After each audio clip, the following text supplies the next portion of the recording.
Hello, everybody, and welcome back to a brand new episode of the Veramed Stories podcast. I'm your host, Himesh.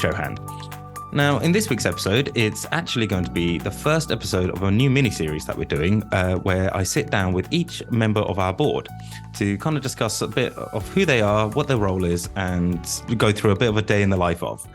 So my very first guest is actually the newest member of our board, our Chief People Officer, CPO, Tom Seymour. Tom, welcome to the podcast. Thank you very much, Himesh. Great to be here.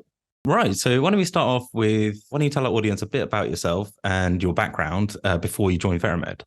Hi, everyone. I'm Tom. I'm from Cardiff in Wales originally, moved to London 7 or 8 years ago. Been working in HR for over 10, 11 years now.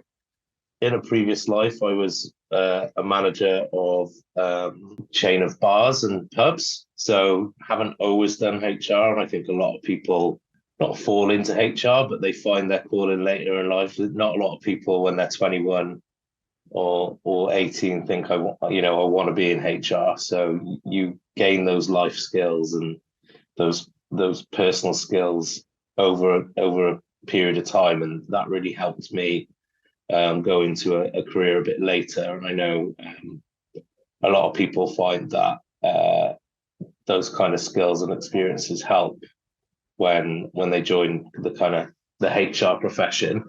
So my very first job was actually in pharmaceuticals. They were called Penn Pharma at the time, and they're now part of PCI Group. And that was kind of a training HR and coordinator role. And that really kind of gave me an awesome grounding in QA, QC, good manufacturing practice. And we had an academy there where we trained all of our colleagues who were working on the manufacturing side, and all of our colleagues who were working on the kind of more corporate side. We had QPs there, qualified persons, who, would go through years and years and years of training to be able to sign off batches of drugs.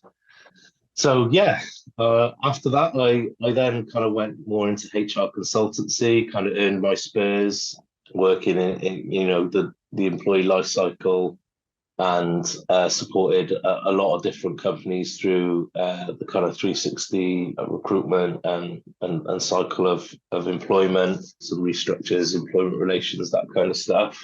And then I got my probably most seminal role in 2016 when I joined M3 Consulting, which is now Wiley Edge. Was there for 7 years, so helped to scale that business from when I joined, I think I was like employee 15 or something, to over 1,500 people, and I think they're pushing 2,000 now. Right. So you got quite extensive background then. So, what attracted you to Veramed? What made you apply? I'm familiar with supporting an organization from a people perspective, where the organization's kind of USP is its people. I think that really excites me because it gives you the opportunity to do loads of brilliant HR things, not just because they're good things to do and that they motivate people, but because kind of put your money where your mouth is. Like the fact that Veramed were a people-focused CRO really, really did attract me. And you've kind of got to work twice as hard because you've sometimes got employees who are working with clients and with client employees, like on hybrid teams. And sometimes you've got employees who are, going to client sites and seeing other client sites, and they might be really super modern, and there might be other bigger, better practices that our employees are seeing and bringing back to us and saying, why can't we do that here? So it kind of keeps you on your toes and keeps you right at the pinnacle of what you want to deliver from a HR perspective. So that was a big sell. I think the biggest opportunity was just to be able to be part of the journey. Like, I feel like with Wiley and M3, I took it as far as I could, and I was part of a larger corporate and a business partner. And it was fantastic, but I really wanted a new challenge in terms of coming in somewhere new, somewhere that fitted my morals and ethics, and to be able to kind of help another business scale and grow from a people perspective. Because I think it's really important that, yes, growth is super important to organizations, and growth means more opportunity. More opportunity means more progression. More progression means promotions, opening up in new countries, winning new clients with new interesting studies. It shouldn't be growth at everything's expense, but I think it's really exciting joining a company that's got the morals and the ambition, and I just feel like that really fitted with what I was looking for with my next role. Yeah, that makes sense. Like, especially when you're employee number 15, and then there's over 2,000 people working there. So there's a Yeah, lot of skills that you can bring here, and like you said, keep that same ethics and everything like that while growing. yeah. Chief People Officer is a title that people might not have heard. So would you be able to sort of explain a bit more about the role itself and what it means to be a Chief People Officer? Yeah, I mean, I've never been like um, a purist when it comes to job titles. A lot of people call things different roles, different Yeah. things, like HR director, senior HR director, head of HR, global head of HR, CPO. Um, but Veramed structure is that we have kind of a board or an ELT that report and work with a board.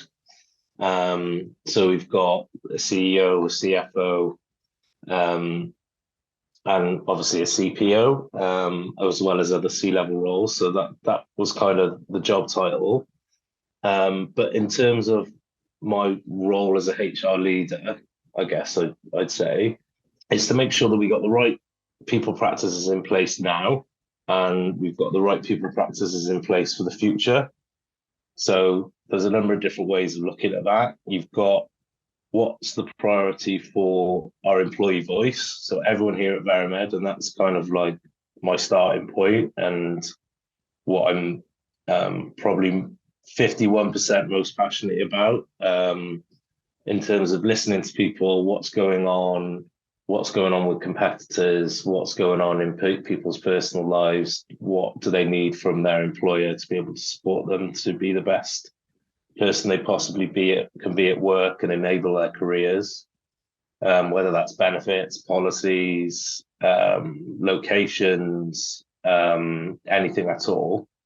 And then you've also got, so that's kind of bottom up, and then you've also got top down, like what's coming down from the board as a priority. What do the ELT and the board think we need to achieve this year to hit our goals to grow? What do we think we need in place from a structure perspective, or systems, or sales, or our financial well-being, which is also really important to make sure that we're operating correctly financially as a company. So there's lots of different objectives that come down from the board as well. So do we have the talent supply to be able to achieve our goals for this year and our growth goals? Do we have the retention? Do we have the learning and development? Do we have the engagement?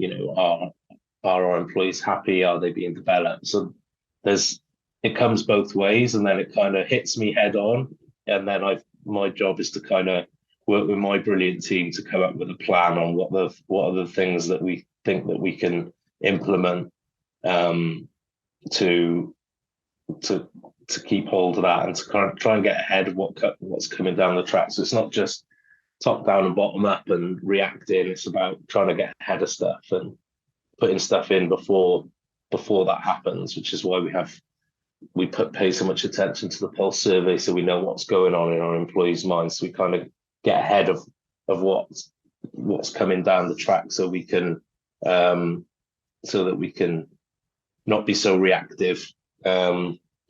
So it's a number of different things, but like we've got a lot of great things here at Veramed already, which I knew we did, but I didn't quite know how much we did. Like whether it's the GTP, whether it's our employee journey, like our talent team, like L&D, like our operations, like our business and HR operations. We've got a fantastic kind of foundation, and it's more just building, evolving what we've already got to fit our growth. So and keeping our culture as it should be and as it already is. And that culture will evolve as we employ more people.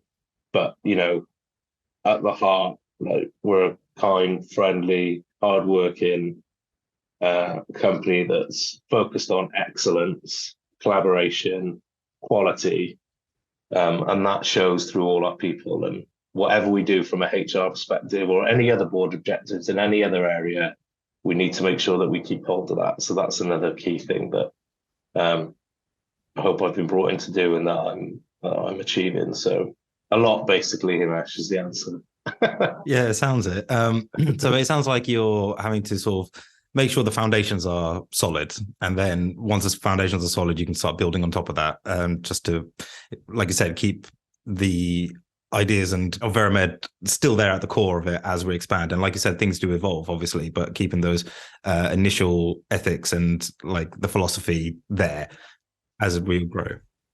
Yeah, and like, Matt and Emma are incredibly inspirational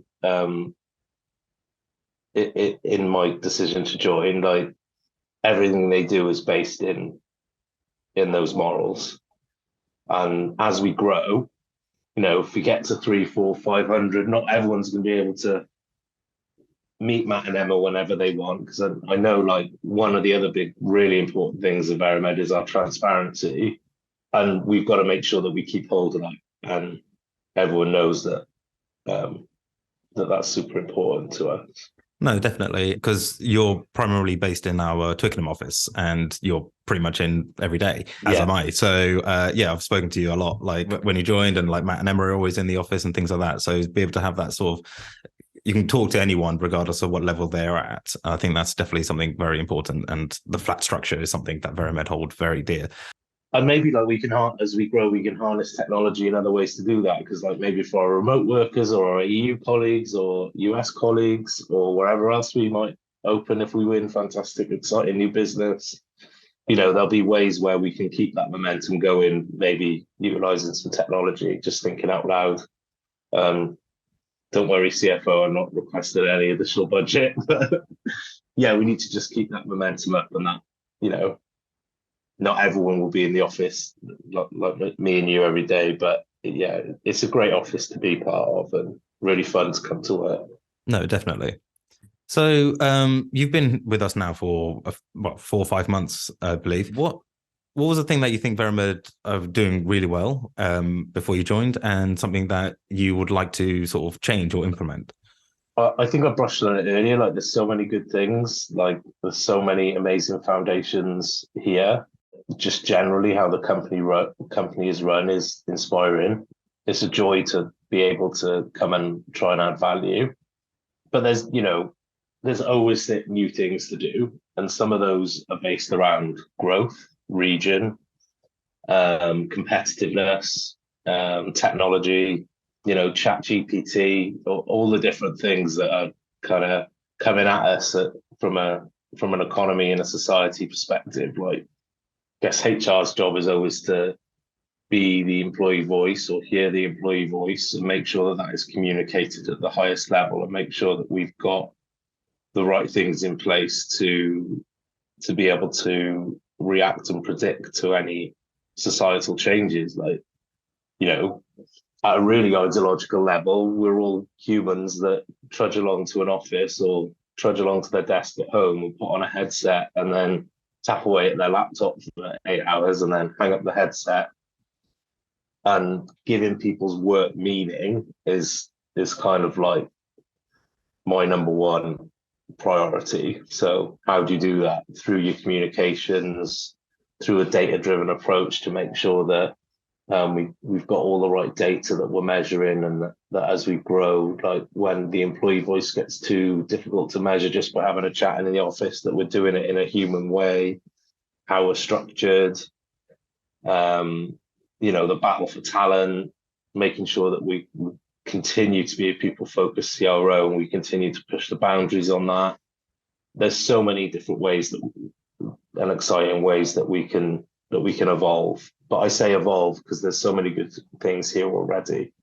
I know that's probably quite a vague answer, but I don't want to get into my to-do list with you, Himesh. That's absolutely fine, to be honest. Like, I understand your job is quite confidential. So, but no, I think that's very good and gives a clear answer because you've got to, like I said, evolve is a great word. I think like it's just expanding upon that, what the things that we already have. And like we mentioned earlier, is like building those foundations or keeping those foundations strong. And as we grow, then it just benefits everyone. So yeah, it sounds like you've got a lot on your plate and you're doing really well. So I'll put that in my performance review. If Ashton is doing really well, I'll tell Matt. yeah, I think you should. It's high praise from me. But yeah, so when you're not working, what's some of the stuff you like to do outside of work in your sort of free time? Oh, I'm a self-confessed geek, so love sci-fi and fantasy. Always got a fantasy novel on the go. I'm currently reading The Way of Kings by Brandon Sanderson. I'm on book 2 of that. Watching Mandalorian religiously at the moment, as well as the new series of Picard. Love history. Always got a history book on the go. Like my food. Love hanging out with my husband Louis and all my friends and all our friends and family.